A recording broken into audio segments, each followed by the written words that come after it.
Hi friends, വിഷ്ണുശാലിനിയുടെ latest എപ്പിസോഡിന്റെ ഒരു കിടിലം പ്രമോണ് വന്നിട്ടുള്ളത്. അതിലെ ഫസ്റ്റ് റൗണ്ടിലെ സുസ്മിതയും അതുപോലെ മല്ലികയും ഔട്ടായിരിക്കണേ. സുസ്മിതയ്ക്ക് ഇതിലൊരു നിരാശയുണ്ട്. ഇനി ശാരദാമ്മയും സത്യാമ്മയും തമ്മിലുള്ള ഏറ്റുമുട്ടലാണ്.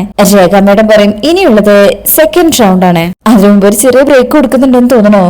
സുസ്മിതയ്ക്ക് ഇത് സഹിക്കുന്നില്ല. അടുത്ത പദ്ധതി മനസ്സിൽ കാണുന്നുണ്ട്. ഈ സമയം ശാരദാമ്മയും ഭാമയും സംസാരിക്കുന്നുണ്ട്.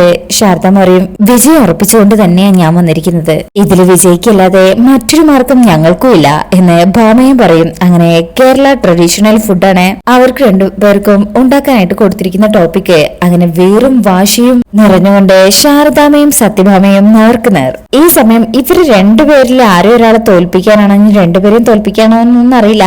സുസ്മിത ശ്യാമയോട് എന്തോ കാര്യം ആവശ്യപ്പെടുന്നുണ്ട്. ഒരു ചതി. ശ്യാമ അത് കേൾക്കുന്നതും പറയും എനിക്കത് ചെയ്യാൻ കഴിയില്ല. അപ്പൊ നിനക്ക് നിന്റെ കുഞ്ഞിനെ വേണ്ടേ? അത് കേൾക്കുമ്പോ ശ്യാമ അങ്ങ് ഞെട്ടിപ്പോവും. ശ്യാമ അത് ചെയ്യോ ഇല്ലേ എന്നുള്ളത് ഇനി കണ്ടറിയണം. അങ്ങനെ പപ്പിമോളെ മുൻനിർത്തിയാണ് സുസ്മിതയും ചന്ദ്രബോസും പുതിയ ചാണക്യതന്ത്രം പ്രയോഗിക്കുന്നത്.